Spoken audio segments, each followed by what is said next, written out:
Hi, good morning and welcome to Tuning Motor Vehicle Excise Tax Skills. My name is Chris Wilcock and I'm the Bureau Chief of Local Assessment. And this morning we'll go through all the different aspects of motor vehicle excise in Massachusetts. And hopefully there'll be something for everyone as far as everyone's different role in municipal government. Today on the call or on this webinar, we have over 300 public officials. And looking at the registration sheet, we have people in all different departments. And I hope everyone gets a chance to get something out of this. And our goal is to provide resources to local officials and help you through the tax process as far as motor vehicle excise. Before I start the program, I think it's actually timely for us to go over just the different parts of DLS and what the different bureaus are. I believe that knowing just the different roles and functions of all the bureaus at DLS is extremely important as public officials.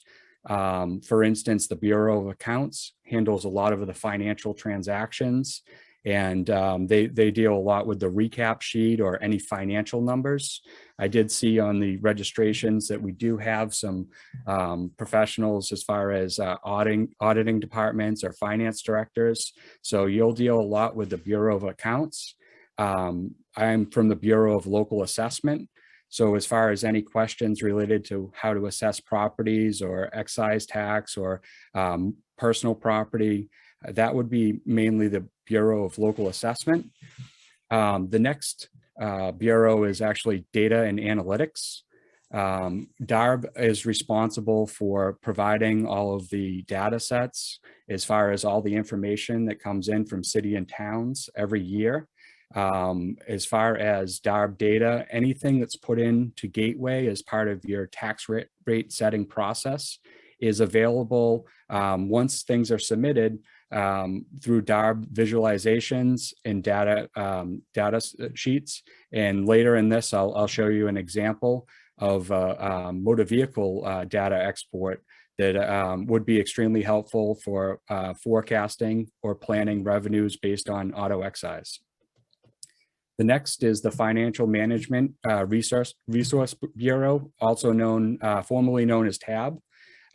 They provide services to cities and towns as far as financial management reviews and coming in and assisting managers and departments to streamline operations and provide resources to improve different functions of municipal government. The last bureau is the Municipal Finance Law Bureau. As far as any excise questions, I looked through some of the questions that were submitted. Some of the questions deal with specific cases, statuses of motor vehicle bills for disabled veterans or specific exemptions or kind of unique cases. The Bureau of Local Municipal Finance Law will actually answer questions that you have that pertain to specific excise scenarios that you encounter from time to time. They also provide a lot of resources with IGRs and other documents on the DLS website. So all of these bureaus actually provide a lot of resources for not only municipal finance, but a lot of excise questions too. And in general, DLS promotes sound municipal finance management practices and supports local officials by providing guidance, training, and oversight. I mentioned that I was part of the local Bureau of Assessment, and what we do is we try and help assessing staff and also municipal finance staff with specific questions regarding billing, assessments, and any practices that happen around those. So if anyone has any questions after this meeting, feel free to reach out to your local advisor at BLA or anyone at DLS to answer those questions. But if you have an assessment question, feel free to reach out to the BLA advisor assigned to your community. So this is a good slide to start with. What is Massachusetts motor vehicle excise? What are we talking about? And what's the big picture? So I thought that this would be a great way for us to start the discussion to kind of quantify in Massachusetts what are we talking about when we talk about motor vehicle excise? So the estimated number we have as far as motor vehicles is over 5 million, right around 5.6 million motor vehicles. Every city and town is responsible for sending out commitments and motor vehicle excise. So all 351 cities and towns will send out tax bills, and this information will pertain to every city and town in Massachusetts. And then through some of the DARB reports, we can actually quantify that there's over $900 million that come in annually as far as taxation. And it's broken down by year, as far as estimated, actual, and it's broken down by community. And later on, we can go into how to get that information out and where it's located as far as the DLS website. So today, what we're going to cover is, for anyone new, what is motor vehicle excise? When you have motor vehicle excise, we have an abatement process. So for anyone new to motor vehicles, we're going to give a general understanding of what type of abatements are out there, and then what information do you need as far as abatements. As far as online resources, DLS has tons of resources, and after this PowerPoint, I'm going to go into our live website and kind of just show you the different resources that are available to cities and towns that pertain to auto excise. Another thing too is auto excise is not limited to the assessing and collecting department. I have a presentation or a slide that just shows how many people are involved as far as departments inside city or town hall or outside of city and town hall, who's involved with excise. We'll go over some best practices. I have a sample website and a sample online form that I think is extremely helpful. And from there, we'll go over some excise stats from DARB, some real world examples, and then we'll open it up for some questions. So on this, we'll just go over kind of what is auto excise, just a general overview of why are we sending out bills, what's the history of it, and what is the law, where does that come from? So Mass General Laws, Chapter 60A, Section 1 defines excise tax. I'm not going to read the exact thing, but what I did was I highlighted certain sections that I thought were extremely important to understand. So excise is done every calendar year. There's a rate of $25 per thousand, and there's a list established as far as the MSRP and a percentage per valuation. So that's established every year. It's based on the make, the model, and the year of the car. And every excise across the state uses $25 per thousand. From time to time, you might have people at the front counter saying, well, if I go to this community, it's going to be cheaper, or that community, if I move to the next jurisdiction, it's going to be cheaper or more expensive. It's not. Vehicle excise in Boston is calculated the same way it is in the western part of the state or on the Cape and Islands. Everything shares that $25 per thousand. So by just moving to another jurisdiction, as long as it's in the Commonwealth, everything shares that amount. This is actually a screenshot that we have from our 101 book. I will do a plug right now for any municipal finance official that has not taken the 101 kind of course. DLS provides a very intense kind of course that all municipal finance employees that work for cities and towns can take through the gateway system. And one of the parts of that 101 course is motor vehicle excise. And motor vehicle excise is can be a large resource as far as manpower and timing. sometimes assessors feel they get more calls and more work based on auto excise than they do on real estate or personal property bills.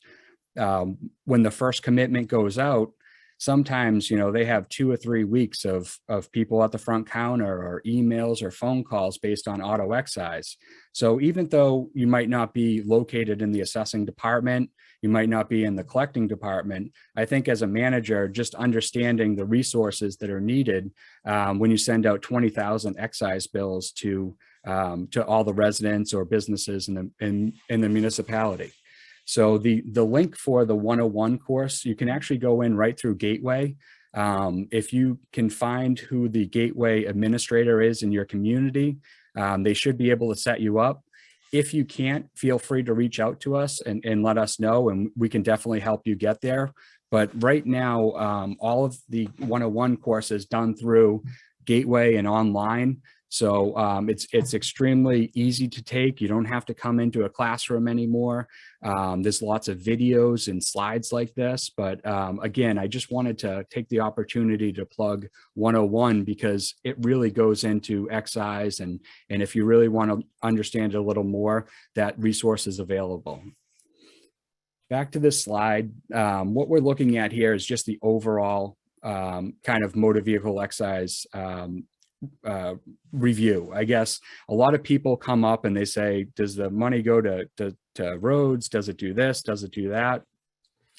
They define excise as a event of privilege to drive, or it doesn't specifically go to certain things, but they define it as a privilege. And I think if you want to find out a little more on what that means, feel free to reach out, but it is a privilege to drive on the roads is what they define it as.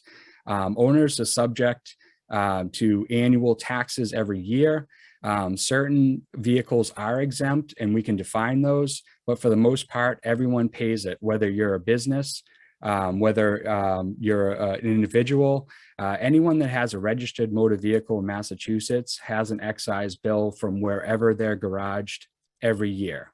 So if someone moves into a community at the end of December and they're new, they've never been in that community, sometimes they'll receive 2 bills at once, one for the month of December in that year, and then starting in January, they'll receive the next year's bill. So sometimes that can be confusing, but every year, based on your registration date, you receive a bill from the local jurisdiction that car is registered or garaged in. As far as the assessed owner, all the information comes over from the Registry of Motor Vehicles. We're not, we don't go in and modify the file. Some of the deputy collectors will pull out any municipal vehicles or state vehicles or any obvious kind of exempt vehicles. But as far as the format on the actual excise tax bill, that comes directly from the Registry of Motor Vehicles. So if there's a misspelling, if the ownership is wrong, it's really important to have that resident or that taxpayer address that with the Registry of Motor Vehicles. And if they don't, every year that's going to keep on coming through. So the vehicles are assessed of as January 1st. So we're 12 days into January. So right now they're putting together the file. And I would say some communities receive it as early as February or March, and commitments throughout the state usually go out. The first commitment is usually the largest because that's all the registered cars as of January 1st. There are supplemental or other commitments that come out that are usually smaller, but the first commitment for resources is usually the largest, not drain, but the largest, to manage, because some communities send out 20,000 tax bills and they might only have 3 or 4 people in the office. So it's a very busy season for assessors and collectors.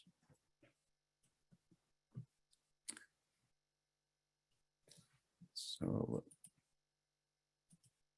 okay. So as far as person and place, motor vehicle excise is assessed to the registered owner in the city or town which the vehicle is principally garaged. So what does that mean? If someone has a summer house in the Cape and they live in the North Shore or out west, wherever that garaging code is where they'll receive the bill. So if someone has multiple addresses, whether it's a business address, whether it's a second home, whether they moved, whatever garaging code at the registry of motor vehicles that exists on the registration, that's where the jurisdiction will bill from. So if they lived in Boston and they registered their cars down the Cape, they would receive a bill from whatever community was down on the Cape, whatever that garaging code is on that vehicle. So sometimes people don't receive bills. It's important to ask them, have you moved? Is there any other garaging code that you might have used? Do you have a business? That garaging code dictates where that bill will be generated in Massachusetts, what jurisdiction that would come from. So that's an important part. If someone does move, it's very important for them to update their address at the registry of motor vehicles and pay the appropriate community. So that's something that from time to time you'll see in the absence of a bill, or someone will say, I moved out of the community about a year ago. Why am I still getting these bills? Well, the true answer is they probably did not update their garaging code or their address with the registry of motor vehicles. So that can create some front of the office drama or some PR issues because they feel like the assessor's not doing their job or the city and town has the wrong information. Again, all this information comes from the registry of motor vehicles, and anytime someone moves, they're encouraged to change that garaging code and that address in order to get the right excise billing. So as far as the owner and the registration, I think we covered that. The garaging code is very important to make sure it's in the right place. Again, it's $25 per thousand across the state. Just because you have it down in Barnstable doesn't mean it's going to be different than Boston as far as excise. We just want to make sure the bill gets to the right person timely. That's the most important part. So as far as how to calculate a bill, there's two components as far as the valuation. And I had the option of looking at Mass General laws as far as the definition of an MSRP, or maybe using Wikipedia, which I would consider kind of layman's terms. As you can see, Wikipedia won as far as the definition of what is MSRP. But basically, it's what the car originally sold for, the manufactured suggested retail price as stated on the window sticker. So if I go into a dealership, and this doesn't happen today, but if I went into a dealership and I got I got $10,000 or $5,000 off the MSRP, that doesn't mean my excise is going to be based on what I paid for it. It's going to be the original MSRP. And usually what people pay is lower. Although in today's environment with the limit of motor vehicles as far as sales and on dealership floors, you might pay more than the MSRP. That has happened with the shortage of chips and different things that are happening in the market. But for the most part, someone buys it maybe at the end of the year, right before a new model comes out, and they pay less. And they come in with the sales receipt and they say, you billed me at this, I paid that, I need an abatement. It's really important to understand how that is generated, and it's always the original MSRP. So when someone comes in, that's the number that's going to be used for the valuation. On the right-hand side, what you're seeing is basically what percentage is applied to that MSRP for the value side. Earlier, I talked about a $25 tax rate as far as what's going to be assessed and how you're going to calculate the bill. The other side of it is how to value that motor vehicle. So these two components, the original MSRP, and then what year of manufacture. If you're out there right now in the market, we're sending out 2022 bills. If you buy a model 2023, based on Mass General laws, the percentage that you use for that preceding year is 50%. If you purchased a 2022 in 2022 model year, you're at 90%. If you purchase a 2021 vehicle in the second year, you're at 60%. And then it works all the way down. So what I like to do and what I have done with staff in the past is actually take this print it out, and every year just write down the model years next to it. When you're on the phone answering questions, when you have someone at the front counter, the last thing you want to be doing is like fumbling for different things. So I think it's extremely helpful to take this, just print it out, cut it out, even put it on your monitor and actually write in next to it, 2023 is 50%. 2022 is 90%, and all the way down, just so that it's right off the top of your tongue when you do have someone on the phone and they're asking very specific questions. Another thing too is to provide these two kind of resources on your website. Due to COVID and due to people working most of the day, sometimes your website is the only tool that certain residents will use. Both of these kind of MSRP explanation and the year of manufacture probably should be under a website or a web page on the assessing site with probably a link from the collector's site. Some of these functions as far as municipal government do involve multiple departments. The assessors bill, the collectors, collect the bill. So there's all these different kind of functions, and sometimes you want to just get that person over. So having redundant things on your website or a link over to the assessing website is always a good thing, because out in the public, sometimes they don't know what department they need. They just get an excise bill and they go to the collector's side first, but it's really an assessing question. So having a nice balance, having a nice way to pivot back and forth, or say, do you have questions about an abatement on this bill, and then just link them back to the assessing page. Something like that, I think is very well received, and it just helps people get that information. They might have paid a lot less than MSRP, and they might say, oh, I'm going to get an abatement because I paid a lot less. Well, if you can explain how it's calculated, you might stop that person from filing an abatement or calling or being upset, or any other number of issues. So having a good presence online, especially with COVID and people working during the day, I think is a really good investment in getting these answers, 24/7 and on your website.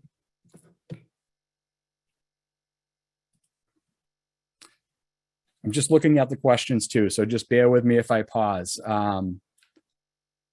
Okay, so as far as what MSRP was used, there is a NADA book that some assessing departments use.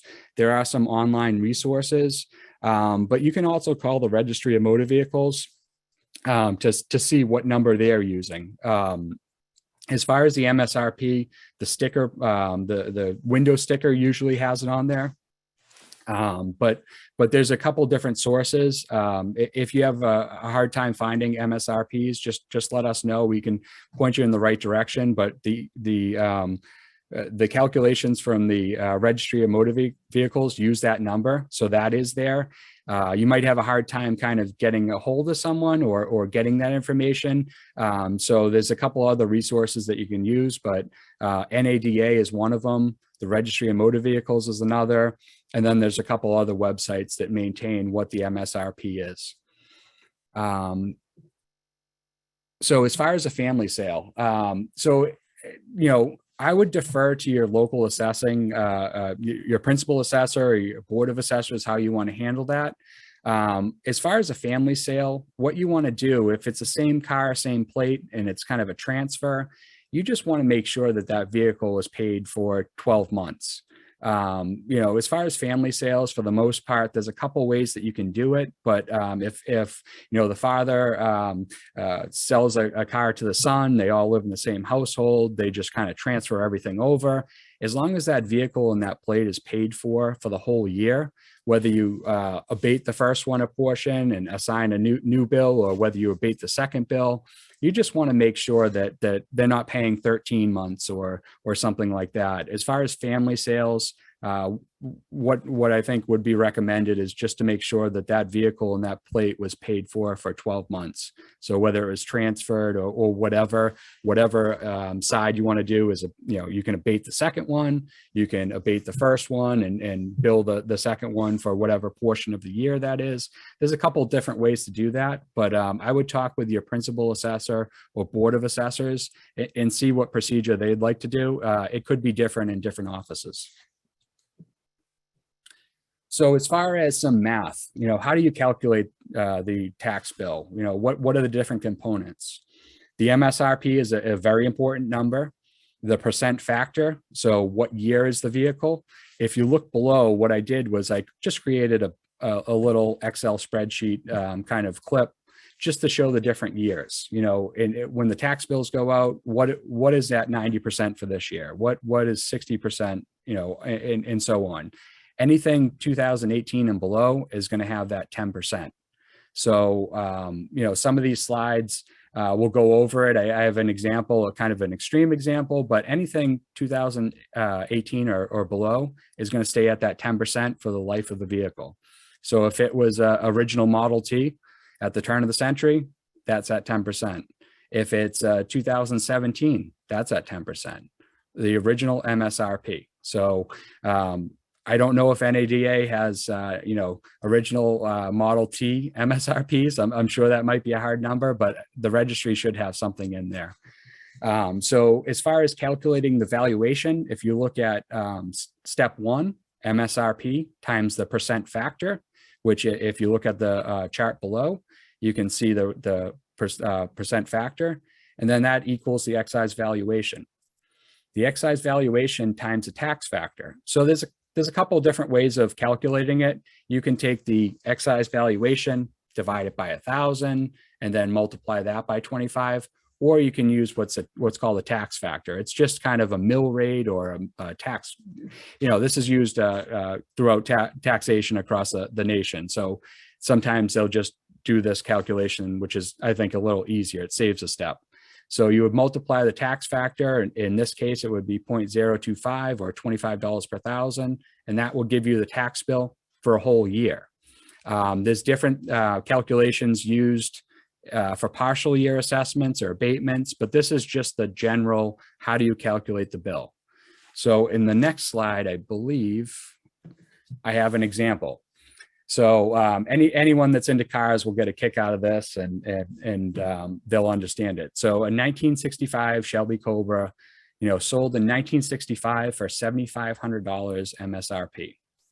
So what we'll do is we'll take that original MSRP at $7,500, and we'll apply a 10% factor on it as far as the percentage, and the actual bill will be $18.75 per thousand annually. So it's amazing to see how a car that the market value could be about $3 to $10 million is calculated as far as assessing. So this is an extreme example of they'll get an $18 bill for that car, and the market price of it could be in the millions. So it's not based on what the value of that vehicle is today. It's always based on the original MSRP.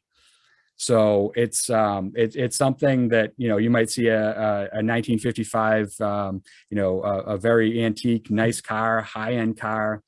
It's still going to have that 10%. So they're not going to pay a lot of taxes. The minimum tax bill too for a lot of for every vehicle is $5.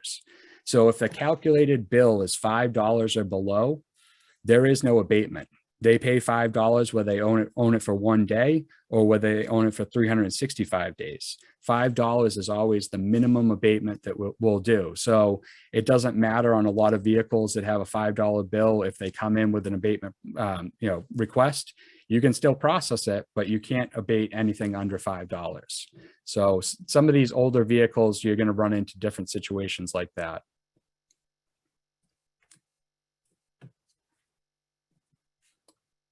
So that's going to segue into abatements. And as far as anyone outside of the assessing office, the assessors actually have to go in and for the abatement process, the applicant would check off kind of these main topics, whether they feel the vehicle is overvalued, whether they transferred ownership, whether they moved outside Massachusetts, whether they transferred, or sometimes the vehicle is stolen.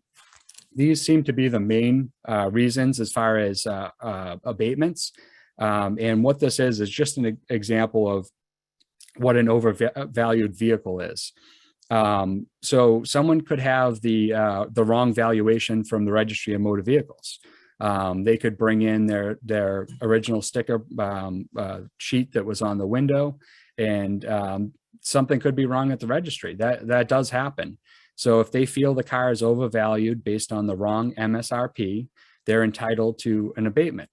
And we would ask for different information, whether it's original MSRP info, VIN, why do you think that, all these different kind of documents, but people do think it's overvalued.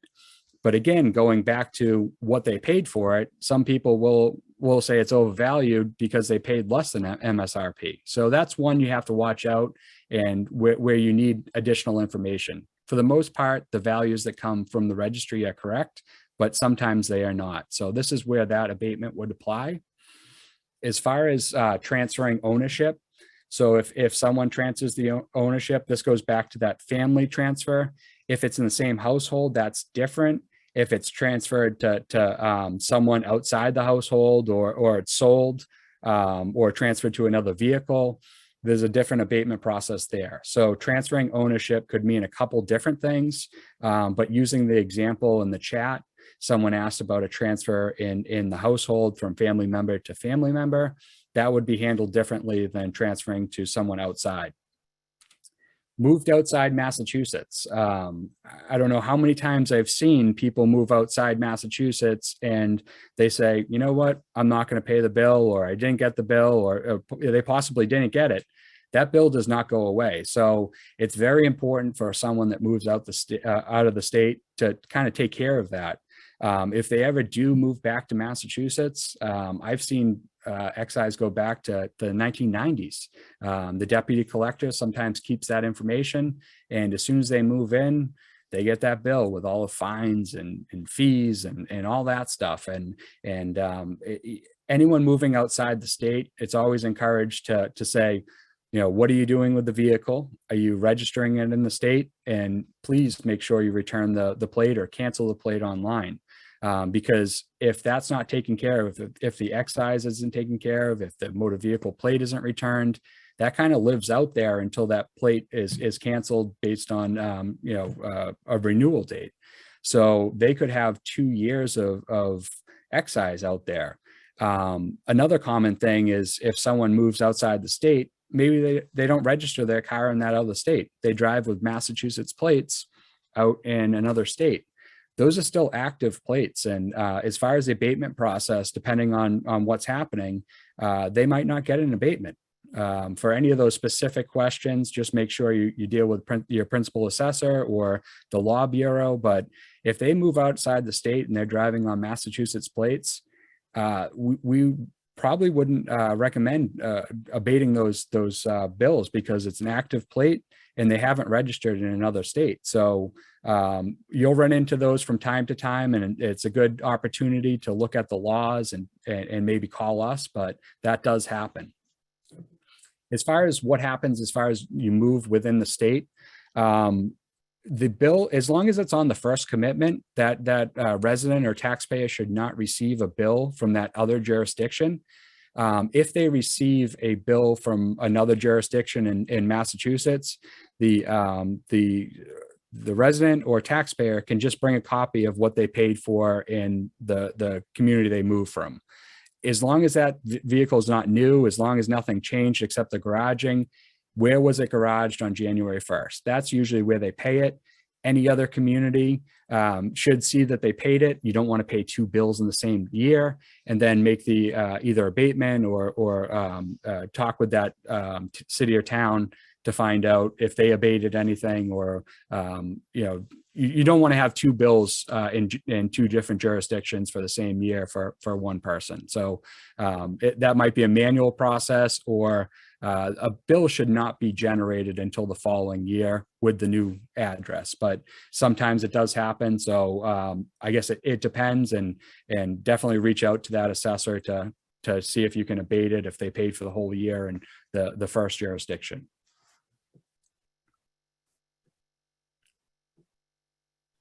Just going through the questions.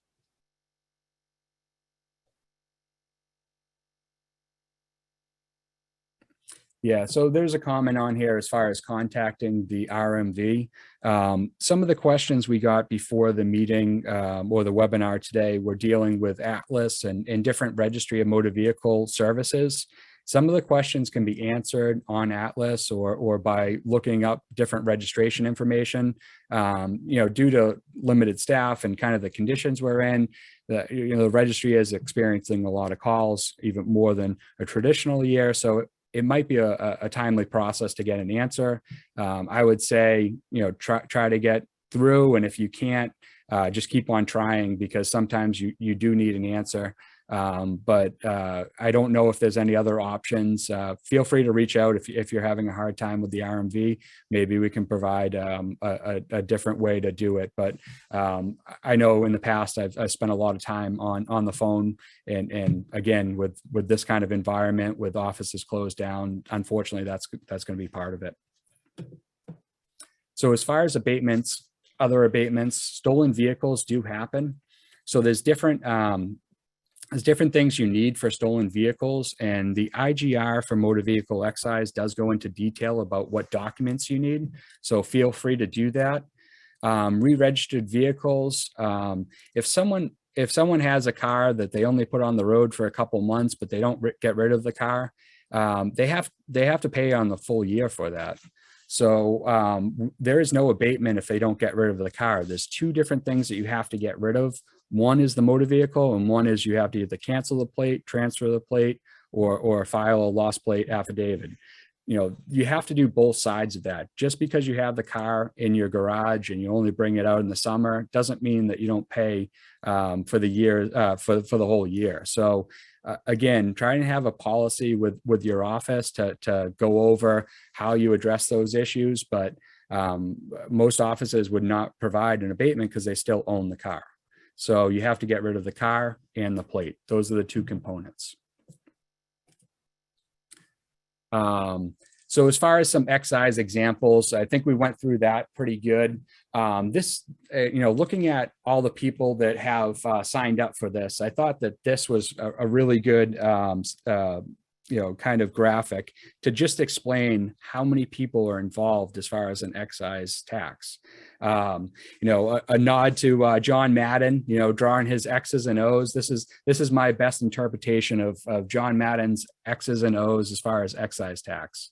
So you have kind of your two main parts. You have inside city and town hall, which is your government side, and then you have your outside town hall, which can include deputy collector and other different stakeholders. But the finance team, for the most part, the assessors are responsible for the valuation side. The collectors take in the money and they help with the billing side. The auditor sets up different accounts. So a really good thing, that's your core group.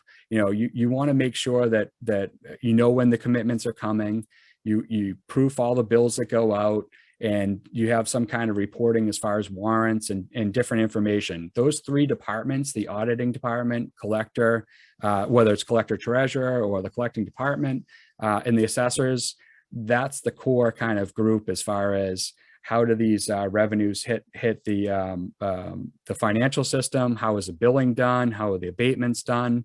Those are going to be your three core groups.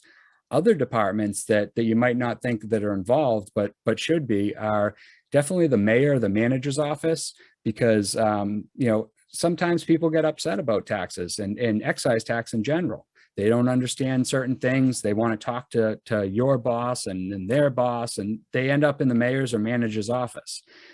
Spending 5 or 10 minutes with the mayor or manager to go over just the basic things. How is an excise calculated? What limitations do we have as far as abatements? What happens if someone really doesn't like it? What is the process? Spending a little time with that is, I think, something that's really a good investment. And sometimes the excise, they end up there. I mentioned earlier about just websites. The webmaster or social media, the city social media person, they can have some kind of link or announcement that, auto excise is going out. If you have questions, they can refer to an auto excise webpage. This kind of department or this kind of person will really help as far as steering any online requests or announcements. So they are involved with making sure that you can have the appropriate resources online. The Council on Aging, a lot of the excise tax bills are going out to seniors. And it's very important just for them to understand why this is going out. And, maybe they have some questions. Maybe they have a problem coming into city or town hall based on limitations for physical limitations, walking, or they just don't feel comfortable. Just reaching out to COA and saying, hey, the first commitment's going out. If you receive any excise questions, feel free to let them know. They can call the assessing department or collectors. I think that goes a long way. Same thing with the veterans, the VSO. So the Veteran Service Officer is involved with auto excise because there's some disabled veteran exemptions.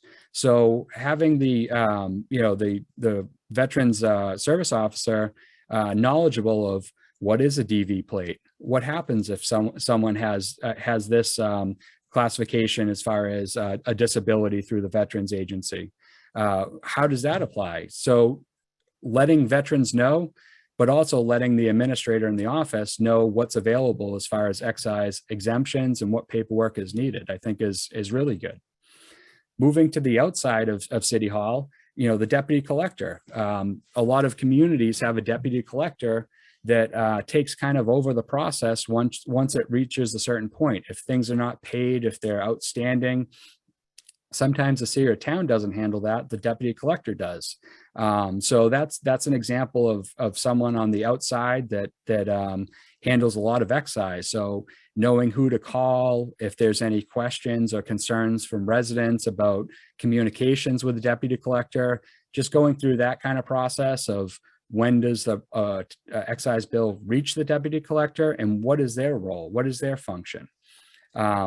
Local bulletin boards, maybe just an announcement of, hey, the first commitment's coming out. If you have any questions, evaluation questions are answered by, this department.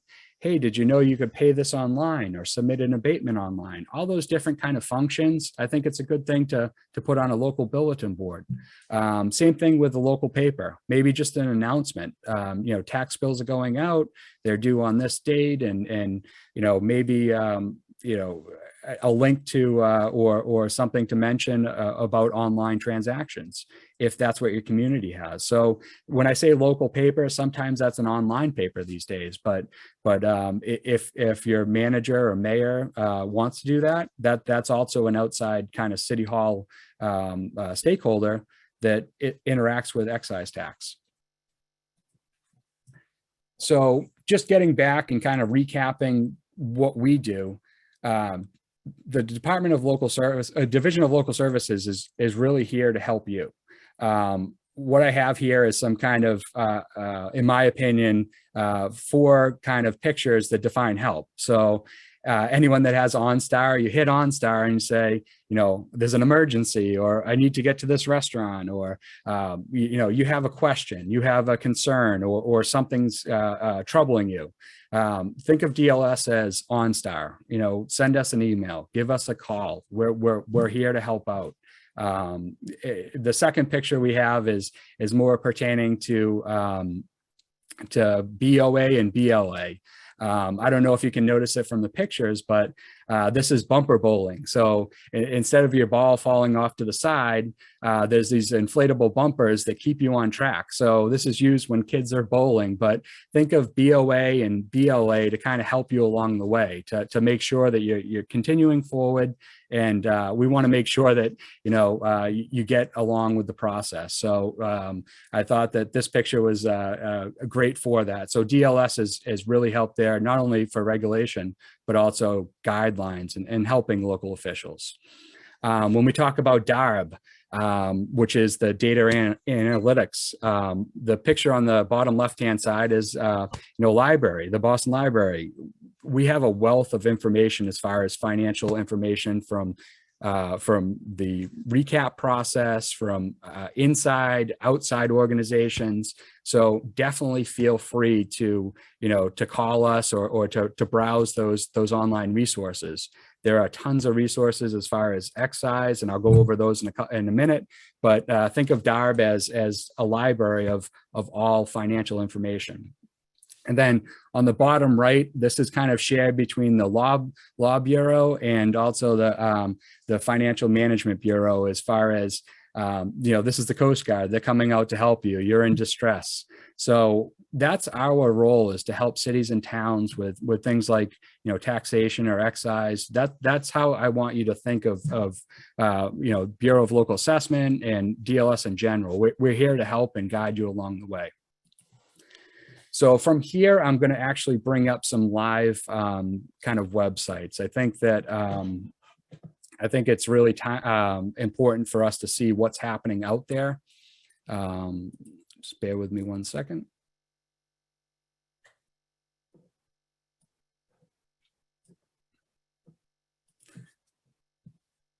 Okay.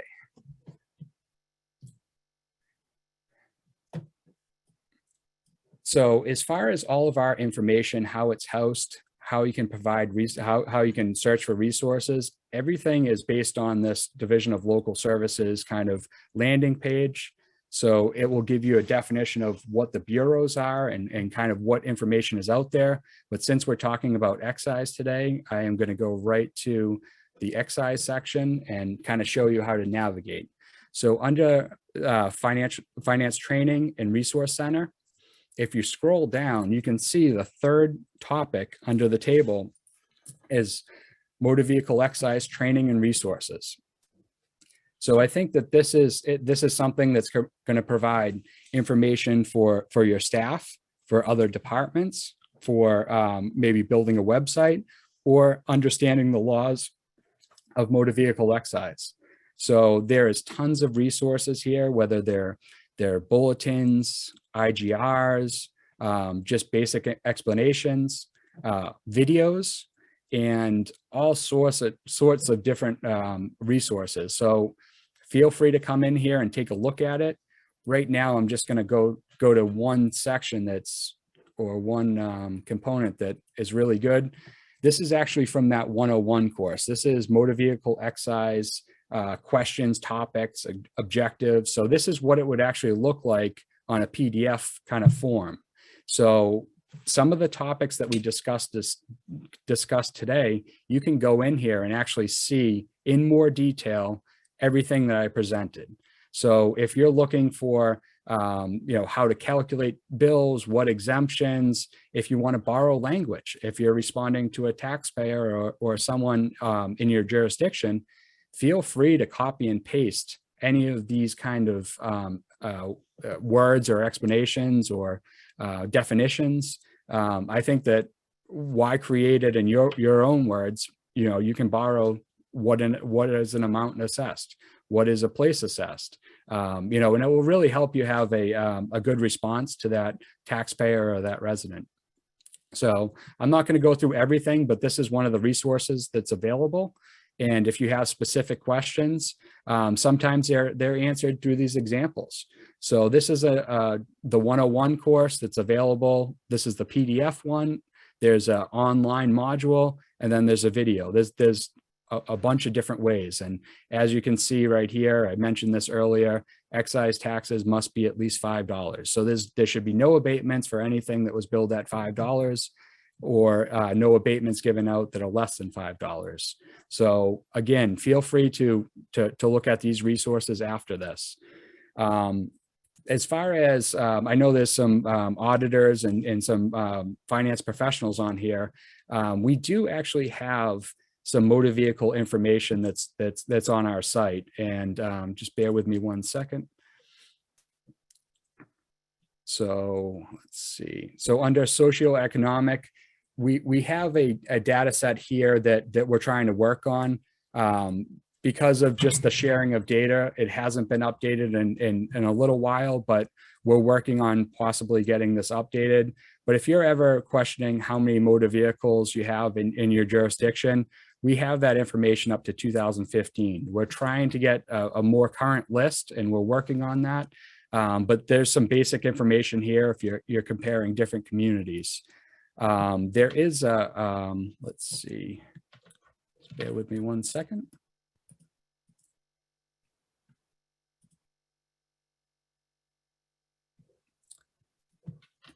There is a possibility too of getting out local receipts. So we have estimated receipts and actual, and they actually store this information. So this is derived from your reporting on the recap sheet. But I know that there's some auditors and finance directors that are on this call.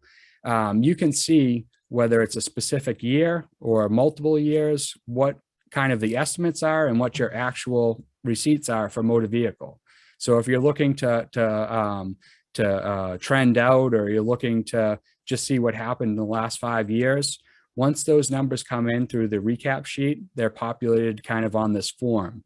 So feel free to look at DARB's information to get it. If you can't find it, just let me know. But all this information from the recap sheet is available back to you with all 351 communities that participate. So this one just shows the estimated.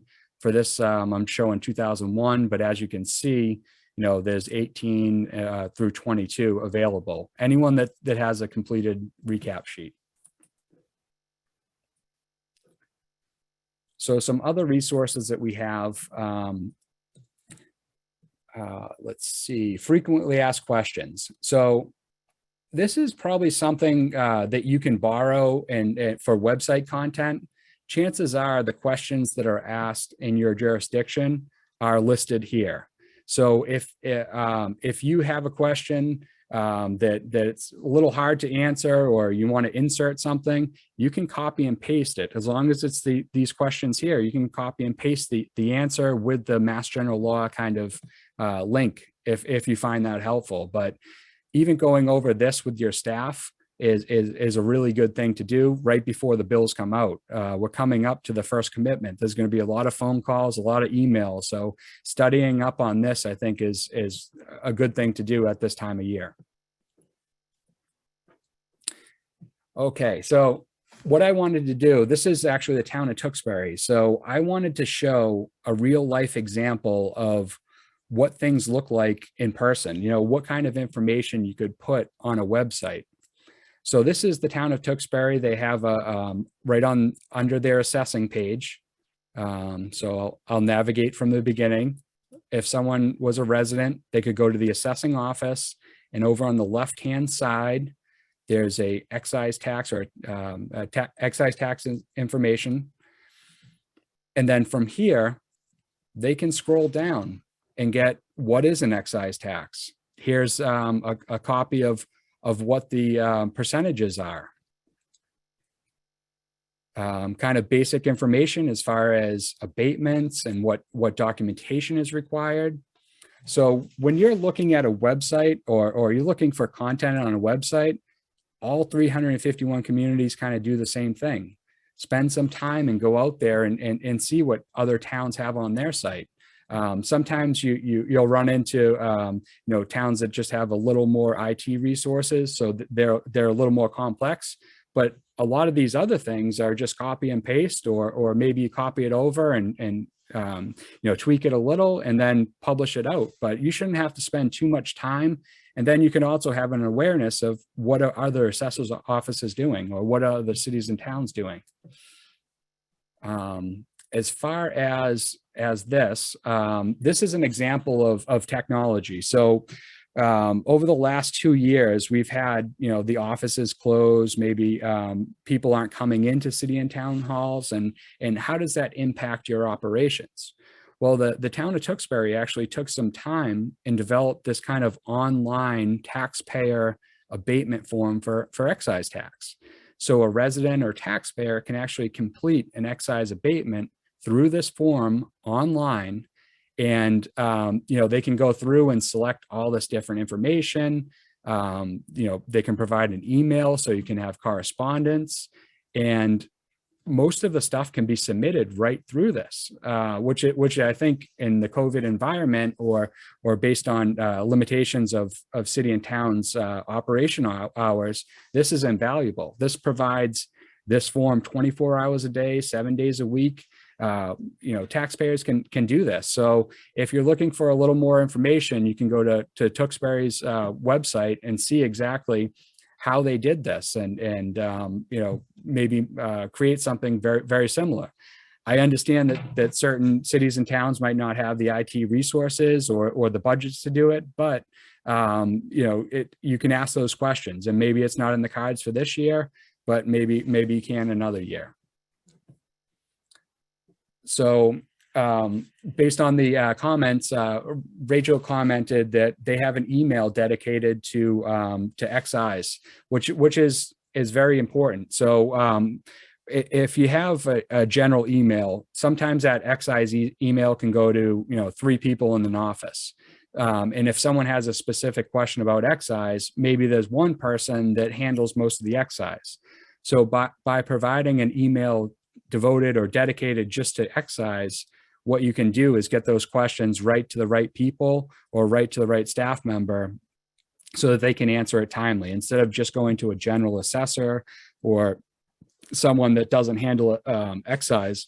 You can create an excise at whatever jurisdiction, and maybe you can share that with 2 or 3 people in the office to answer those kind of things. But that's a great example of creating an email address to kind of streamline operations in an assessing office. So at this time, what I'm going to do is wrap up the presentation, and I'll be here to take a few questions if anyone has it. I do have a list of questions that was provided, and I'm going to try and pick those off to begin with. But if you have any specific questions, feel free to add them in the chat, and I'll try and get to some of the questions that were submitted as part of the registration. The first question asked is abatements for deceased. I would say work with your assessing department to find out what's going on as far as auto excise with a deceased person. Sometimes the family members are using the car, sometimes it's transferred over. To answer that question, I'd probably have to know a little more about the situation. But if you have a specific question that you can't answer, or there's a situation that's not outlined in any of our guidelines, feel free to reach out to the Law Bureau or Bureau of Local Assessment to answer that specific question. We have a bunch of resources as far as emails or past kind of questions that we should be able to provide some guidance.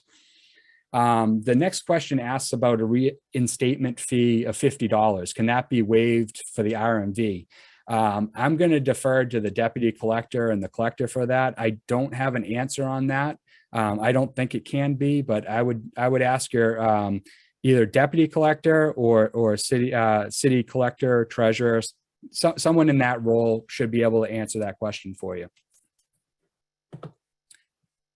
As far as tax exemptions and qualifications for veterans and handicapped individuals, we actually have another question. I don't know where it is in here, but they mentioned, can we get excise data on an Excel spreadsheet? And this question right here actually is a great reason why you should try and get that. Anything that has an HP plate or a DV plate, chances are they're going to have an exemption on their auto excise.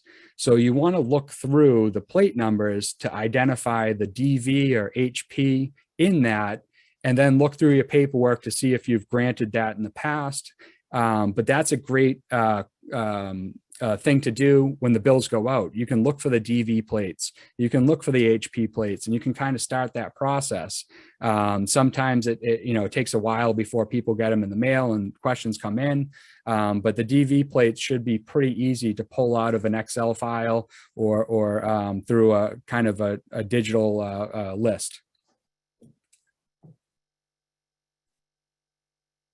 Okay, as far as correcting bills that have been committed incorrectly or sent to the wrong city and town, there's an abatement process that would allow you to get rid of the bill in whatever community that was not, it shouldn't have been billed in.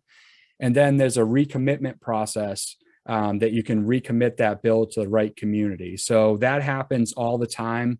Yeah, you'd have to work with either your billing company, deputy collector, or treasurer collector to define what that process involves in your jurisdiction. But that does happen quite a bit. Maybe they had the wrong garaging code, maybe something happened. A recommit and an abatement usually would correct that situation. Let's see. So disabled veterans plates. So when you look at the plate numbers, there's a DV coding on disabled veterans plates. That coding used to be the only thing to determine disabled veterans plates. There has been a change to allow disabled veterans to have other plates. In order to abate the excise, what they have to do is there's a medical review. I think it's a medical review commission, or there's a medical review process that's done by the Registry of Motor Vehicles.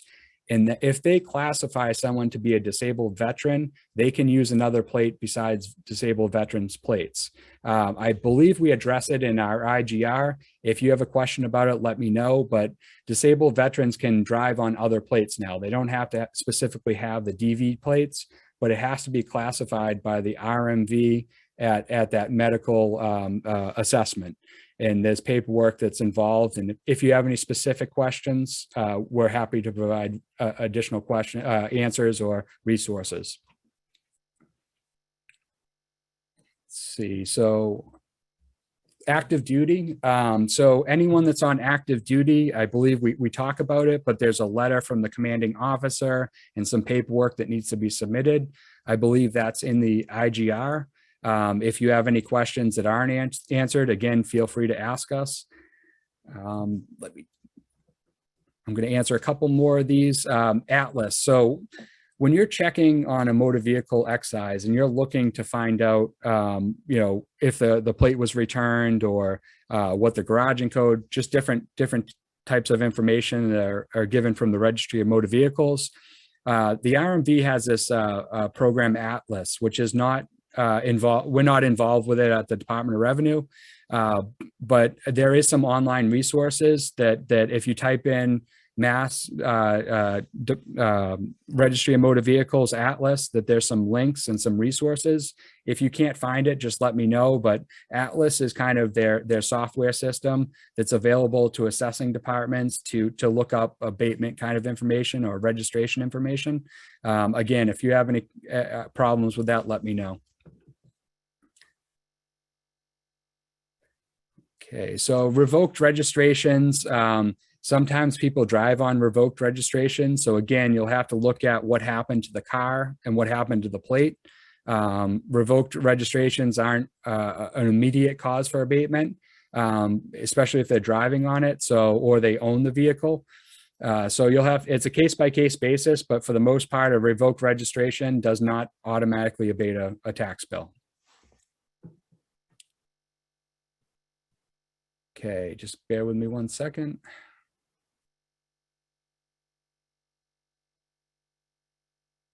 Okay, so I believe I answered as far as the military exemptions. There's a lot more information on the IGRs that go into detail about what's needed as far as the home of record and what kind of documentation is needed. I believe there's a whole information section on it. Again, if that doesn't answer enough, feel free to reach out to the Law Bureau or local assessment and we can answer that question. Yes, it's the RMV has a medical review board. That is as what would determine what a DV plate a person could do. So if they choose they don't want to have the DV plate, they would be classified by the medical review board, and they would have documentation to have a exemption on auto excise. IGR numbers. I do not know the top of it, but I can tell you. Let's see. The information should be here. I would start actually, if you can see the screen, this PDF printable handbook might be helpful to start with at first. That's this document that I kind of opened up before. So I would start with this, and I think there's some IGRs. I just don't know the numbers off the top of my head, but I can get back to you. If you want to send me an email, or we can definitely find out what the IGR numbers are.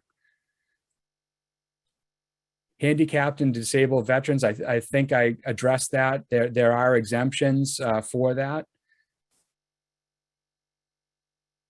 Campers.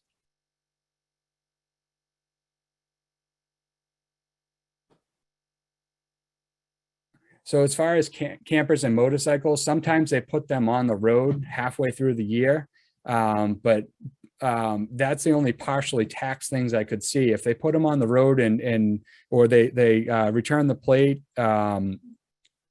sometimes they register them, and they'll only start from April or March all the way to the end of the year. Sometimes that happens if they return the plate.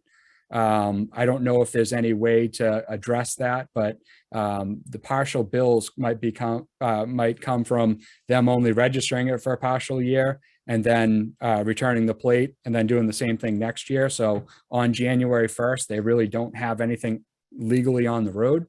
But feel free to ask the registry or myself how to deal with that. But I think that's what's happening with those seasonal types of vehicles.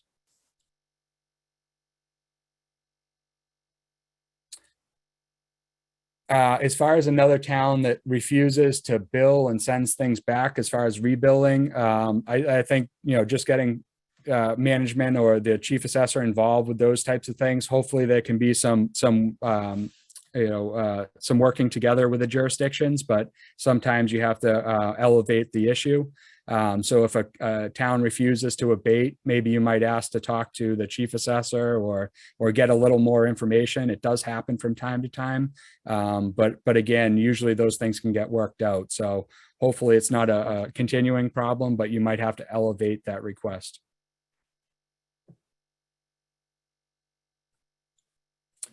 As far as standard templates, as far as abatements, there is a form that we do have for abatements that is on our website. If there's not a link here, I believe it's under municipal forms. If you cannot find it, let me know. We can definitely provide the link or send you an attached copy of the state form that we have.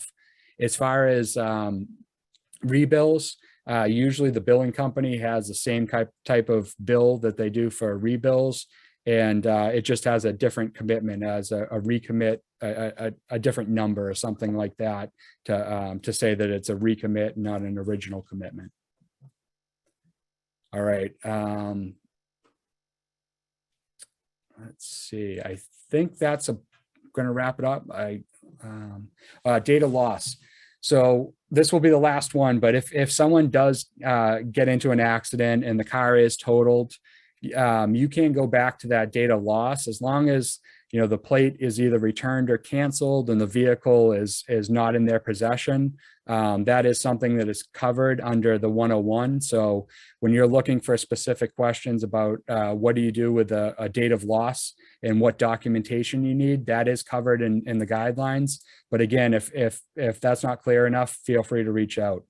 At this time, I know everyone's time is important. I'd like to thank you for tuning in, and hopefully we can have more of these for the topics. I wish everyone the best excise season. I know that the bills haven't hit the streets, but it's coming soon. So hopefully you found this webinar helpful, and feel free to email or contact us and give us more information about topics or anything we can add to excise webinars in the future.